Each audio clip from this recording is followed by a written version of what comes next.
நண்பர்கள் அனைவருக்கும் வணக்கம். தென் தமிழகத்தின் மிக முக்கிய கோவில்களில் ஒன்றுதான் குலசேகரப்பட்டினம் முத்தாரம்மன் கோவில். அதே ஊரின் கடற்கரை ஓரத்தில் அமர்ந்துள்ள வீரகாளி அம்மனை பற்றி யாருக்கும் பெரிதாக தெரிந்திருக்க வாய்ப்பில்லை.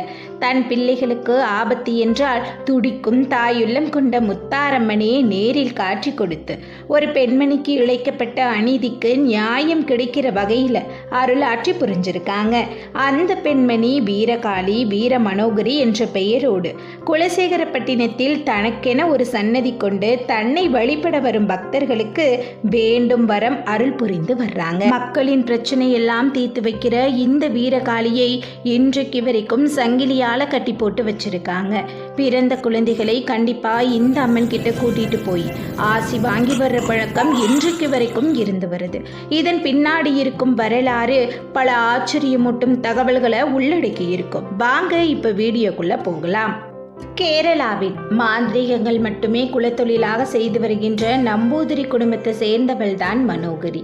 இவளோட மூத்த அண்ணன் பேரு உன்னிக்கண்ணன். பிறந்தது முதலே அண்ணன் தங்கை 2 பேரும் சீரு சிறப்புமா வளர்க்கப்பட்டாங்க. 18ஆம் நூற்றாண்டு காலங்களில் நம்பூதிரிகள் தான் மிக உயர்ந்த ஸ்தானம். மலையாள பிராமணர்கள்னு சொல்லலாம். ஊருக்குள்ள எந்த ஒரு விஷயமோ இவங்களுக்கு தெரியாம நடக்காது.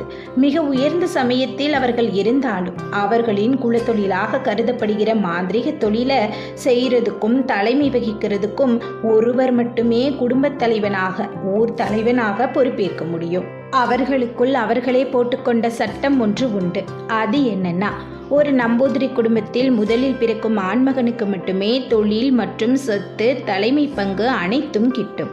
ஆனால் அடுத்து பிறக்கும் ஆண் குழந்தைக்கோ பெண் குழந்தைக்கோ அதை பெற்றுக்கொள்ள உரிமை மறுக்கப்பட்டது. அப்படித்தான் மனோகரியின் உரிமையும் பறிக்கப்பட்டது.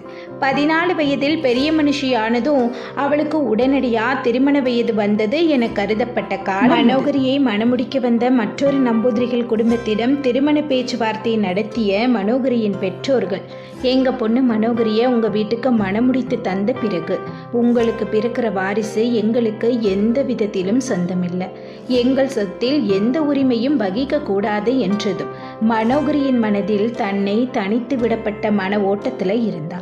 ஆனா அதே வீட்டில் மனோகரியின் அண்ணன் உன்னிக்கண்ணனுக்கு அவர்களின் தந்தை நம்பூதிரி மந்திர தந்திரங்களை கற்றுக் கொடுக்கிறாரு. அவர் அதனை கற்றுக் கொடுப்பதை யாருக்கும் தெரியாமல் ஒளிந்து கொண்டும் காதில் கேட்டபடியும் வளர்ந்து வந்தாள் மனோகரி. 14 வயது அவளுக்கு முடிவதற்குள் ஏற்கனவே பேசி வைத்திருந்த சம்பந்தத்தை பேசி திருமணமும் நடக்குது. ஆனால் புகுந்த வீட்டில் அவளுக்கு இன்னும் ஒரு கொடுமை காத்திருந்துச்சு. திருமணமாகி கொஞ்ச நாள்